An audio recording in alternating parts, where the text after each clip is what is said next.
وہ ہچکیوں سے روتی بامشکل بولی تھی۔ اس کی غیر ہوتی حالت دیکھ مرتسم کو شدت سے اپنی غلطی کا احساس ہوا تھا۔ اگر وہ بے بس تھا تو وہ بھی تو بے بس تھی رشتوں کے آگے۔ مہر میری جان، ریلیکس، میں نہیں کہہ رہا کچھ بھی۔ آپ تو میری جان ہے اور میں پاگل ہوں جو اپنی جان کو خود سے دور کر دوں؟ ہرگز نہیں، میں کبھی آپ کو خود سے جدا نہیں کروں گا، آپ چاہیں گی تو بھی نہیں۔ وہ نرمی سے اس کی کمر سہلاتا، دیوانہ وار اس کے ایک ایک نقش کو چومتا اسے یقین دلا رہا تھا۔ وہ ہچکیوں سے روتی اس کے سینے میں منہ چھپا گئی۔ مرتسم کتنی ہی دیر اسے بہلاتا رہا، کچھ میڈیسنز کے زیر اثر اور کچھ وہ اس کے پاس آتے ہی پرسکون ہو گئی تھی۔ مرتسم آنکھیں موندے بیڈ کے راؤنڈ سے ٹیک لگا گیا۔ مہر کی ہچکیاں مدھم پڑتی اس کی بھاری سانسوں میں بدل گئیں۔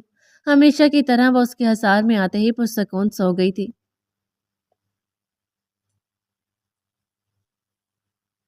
گاس، سر ہاتھوں میں گرائے بیٹھے غازی کو دیکھتے زرنور نے اسے پکارا۔ ہمیں دیکھنا چاہیے، اندر چل کے کافی دیر ہوگی، کوئی آواز نہیں آئی، کہیں کچھ؟ وہ مدھم لہجے میں بولتی چپ ہو گئی۔ غازی نے اسے سر ہلاتے وہ مہر کے کمرے کی طرف بڑھا۔ اس نے آہستہ سے نوک کیا۔ دروازہ کھولتے وہ دونوں اندر آئے، لیکن سامنے کے منظر نے دونوں کو نظریں چرانے پر مجبور کر دیا تھا۔ اس کے سینے میں بالکل کسی بچی کی طرح سمٹ کر سوئی ہوئی تھی، جبکہ مرتسم اس کے گرد حصار باندھے اس کے بالوں میں منہ چھپائے ہوئے تھا۔ دونوں کی بھاری سانسوں سے انہیں اندازہ ہوا کہ وہ دونوں سو رہے ہیں۔ زرنور نے اس کی طرف دیکھا تو وہ دونوں زیر لب مسکرا دیے۔ اس نے دبے پاؤں آگے بڑھتے احتیاط سے ایسل کو کارٹ سے اٹھایا اور دونوں باہر کی طرف بڑھ گئے۔ دروازہ بند ہونے کی آواز پر مرتسم نے آنکھیں کھولیں۔ خالی کمرہ دیکھ وہ گہری سانس بھر گیا۔ وہ سو نہیں رہا تھا، بس ویسے ہی آنکھیں بند کیے لیٹا تھا۔ اس نے ایک نظر مہر کو دیکھا، نرمی سے اس کا سر تکیے پہ رکھتے اس کے اوپر بلینکٹ صحیح کرتے اس نے جھک کر مہر کے سر پر بوسہ دیا اور جانے کے لیے اٹھ کھڑا ہوا۔ اس کے چہرے پر سوچ کی گہری پرچھائیاں تھیں۔ اس نے سوچ لیا تھا کہ اسے اب کیا کرنا ہے۔ ایک آخری نگاہ اس پر ڈالتے اور جہاں سے آیا تھا وہیں سے واپس چلا گیا۔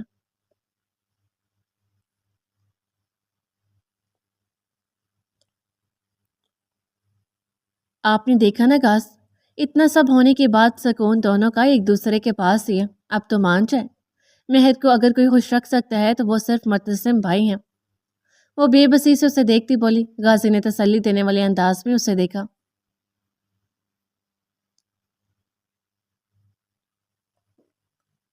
اس کو عادت تھی فجر میں اٹھنے کی، اس لیے آج بھی روز کے معمول کے مطابق اس کی آنکھ کھل گئی۔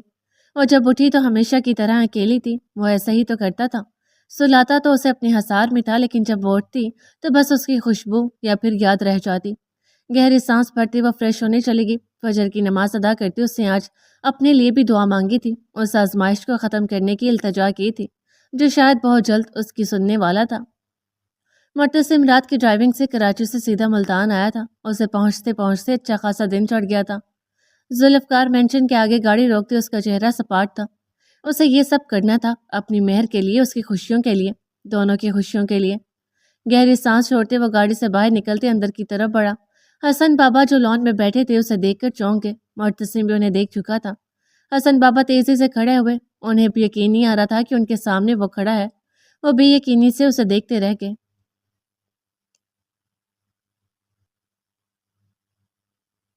آپ پریشان لگ رہے ہیں؟ آج اس کا ضرورت سے زیادہ سنجیدہ چہرہ دیکھ زہرا ہچکچاتے پوچھ بیٹھی۔ ڈرائیو کرتے ولی نے چونک کر اسے دیکھا۔ نہیں تو میں بالکل ٹھیک ہوں، وہ مدھم لہجے میں بولا۔ وہ زہرا کو ہاسپٹل چھوڑنے آیا تھا۔ اس کے ہاسپٹل کے آگے گاڑی روکتے ولی کے چہرے کی سنجیدگی مدھم پڑی تھی۔ مہر کو یاد کرتے لب تلخی سے مسکرائے تھے۔ سب ٹھیک ہو جائے گا۔ زہرا اس کے ہاتھ پر ہاتھ رکھتی فکر مندی سے اسے دیکھتی بولی۔ اب ہو جائے گا۔ وہ اس کی فکر پر مسکرایا تھا۔ زہرا اسے اللہ حافظ بولتے جا چکی تھی، ولی اب سنجیدگی سے مرتسم کے کل رات کیے گئے میسج کے بارے میں سوچ رہا تھا۔ کیا واقعی ایسا کرنا چاہیے تھا؟ وہ سوچ کر رہ گیا۔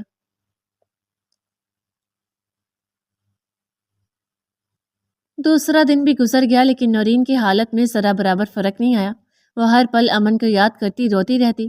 عالم بے بسی سے بس اسے دیکھ کر رہ جاتا۔ قسمت نے اس کے ساتھ جو ستم کیا تھا وہ اسے روک نہیں سکتا تھا، نہ وہ روک پایا، لیکن اب اس کی یہ حالت دیکھنا اس کے بس سے باہر تھا۔ اچانک دروازے پر دستک ہوئی۔ عالم نے دروازے کی جانب دیکھا۔ اس وقت کون ہو سکتا ہے؟ رات ابھی گہری نہیں ہوئی تھی، اس لیے شاید محلے کا ہی کوئی ہو۔ وہ سوچتا دروازے کی طرف بڑھ گیا۔ اس نے دروازہ کھولا تو سامنے ہی محلے کے کچھ لوگ کھڑے تھے اور ساتھ وہ دو کل والی عورتیں بھی تھیں۔ جی؟ اس نے سوالیہ نظروں سے انہیں دیکھا۔ ہمیں نورین سے بات کرنی ہے، ایک بزرگ آدمی بولے تو وہ ماتھے پر بڑ ڈالے اسے دیکھنے لگا۔ آپ مجھ سے کہیں، میں سن رہا ہوں، وہ سنجیدگی سے بولا۔ دیکھو بیٹا، ہم کوئی تماشا نہیں چاہتے، آپ نورین کو بلائیں۔ اب کی بار دوسرا آدمی بولا۔ اس سے پہلے کہ عالم کچھ کہتا، شور کی آواز سن کے وہ بھی باہر آ گئی۔ جی بولے؟ بھیگی بیٹھی ہوئی آواز پر عالم نے پیچھے مڑتے اسے دیکھا۔ معاف کیجیے گا نورین بیٹا، ہم جانتے ہیں آپ کے بھائی کا غم ابھی تازہ ہے، لیکن یہ بات بھی ضروری ہے۔ ایک بزرگ آدمی اس کو دیکھتے بولے۔ جی بولے؟ نورین نے سوالیہ نظروں سے انہیں دیکھا۔ دیکھو بیٹا، بات یہ ہے کہ جب آپ اور بلال امن 6 ماہ پہلے یہاں آئے تھے، آپ نے کہا تھا کہ آپ دونوں بہن بھائی کا ایک دوسرے کے سوا کوئی نہیں ہے۔ ہم سب نے خوش اسلوبی سے آپ لوگوں کو خوش آمدید کہا تھا۔ ہمیں بہت افسوس ہے کہ آپ کا بھائی اب اس دنیا میں نہیں رہا، لیکن آج دوسرا دن ہے، یہ غیر لڑکا آپ کے گھر میں ہے، نہ صرف دن میں بلکہ رات میں بھی۔ وہی بزرگ سنجیدگی سے بول رہے تھے۔ عالم کے ماتھے پر بل کچھ گہرے ہوئے تھے۔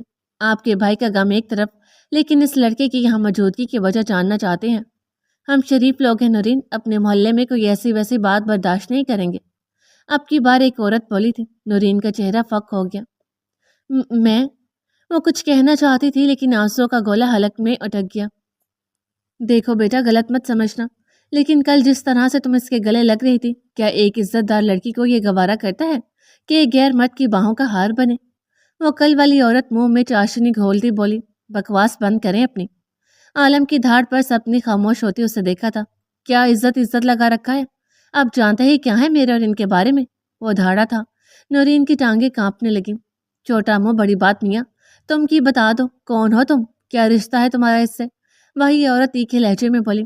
حق حلال کی بیوی ہے میری، نکاح میں ہے یہ میرے، کیا کوئی تکلیف ہے آپ کو؟ وہ سرد لہجے میں گرایا۔ سب کو چپ لگ گئی۔ کیا ثبوت ہے یہ بیوی ہے تمہاری؟ کوئی گواہ ہے؟ محلے کا کوئی آدمی مشکوک نظروں سے اسے دیکھتے بولا۔ گواہ ہے۔ اس سے پہلے کہ عالم کچھ بولتا، پیچھے سے آتی مدھم آواز پر سب نے پیچھے مڑتے آواز کی سمت دیکھا تھا۔ امام صاحب آپ؟ وہ سب ان کے احترام میں سیدھے ہوئے تھے۔ میں گواہ ہوں ان کے نکاح کا، کیا میری بات کا بھی یقین نہیں ہے؟ وہ سخت لہجے میں بولے تھے۔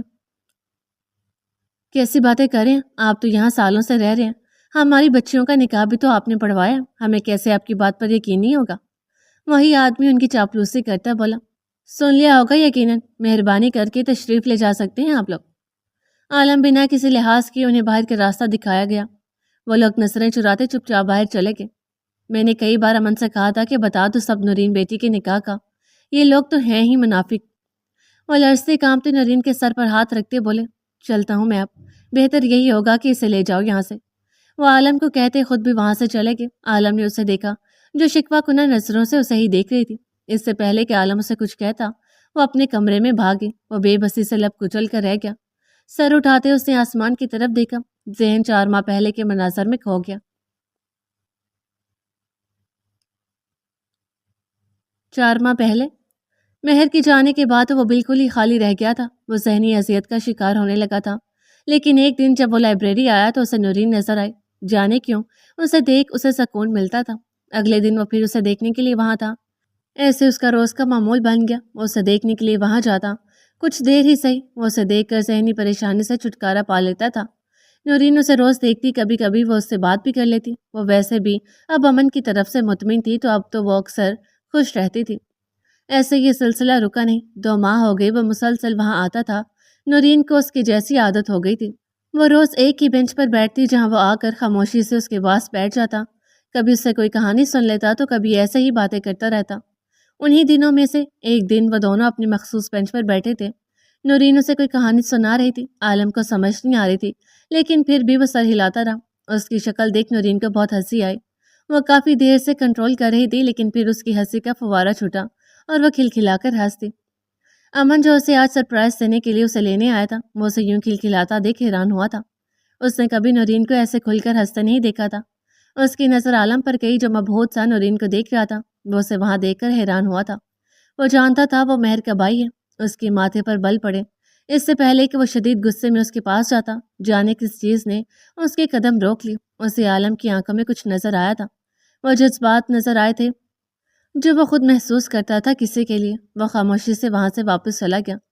کچھ دنوں تک وہ نامحسوس انداز میں روز وہاں آتا اور بغور دونوں کو آبزرو کرتا۔ ہفتے تک یہ سلسلہ چلتا رہا۔ اسے عالم سے بات کرنے کا فیصلہ کر لیا۔ معمول کے مطابق وہ دونوں اسی بینچ پر بیٹھے تھے۔ نورین اسے علی بابا اور جیسمین کی کہانی سنا رہی تھی جو وہ بہت غور سے سن رہا تھا۔ امن ان کے قریب جاتے کھنکارا۔ نورین جو زور و شور سے اسے کہانی سنا رہی تھی، اس نے چونک کر امن کو دیکھا۔ وہ ہڑبڑا کر اٹھ کھڑی ہوئی۔ اس کی تقلید میں عالم بھی کھڑا ہوا تھا۔ امن تم یہاں؟ وہ کچھ گھبرا گئی اسے دیکھتے۔ مجھے بات کرنی تھی عالم سے۔ وہ سنجیدگی سے اسے دیکھتا بولا۔ عالم نے اس کی آنکھوں میں پنپتا سوال بہت اچھے سے پڑھ لیا تھا۔ امن اس کے مقابل کھڑا ہوا۔ مجھے صرف سچ سننا ہے، وہ سنجیدہ لہجے میں بولا۔ عالم نے ایک نظر نورین کو دیکھا اور پھر امن کو۔ سچ صرف اتنا سا ہے کہ میں نورین سے پیار کرتا ہوں۔ کب، کہاں، کیسے وہ میرے دل کو لگی مجھے نہیں پتا، یہاں تک کہ ان کا ماضی جانے کے بعد بھی میں اپنے قدم روک نہیں پایا۔ وہ بغور نورین کو دیکھتا بولا۔ نورین ہکا بکا سے اسے دیکھنے لگی۔ نامحسوس انداز میں امن کے لب مسکراہٹ میں ڈلے۔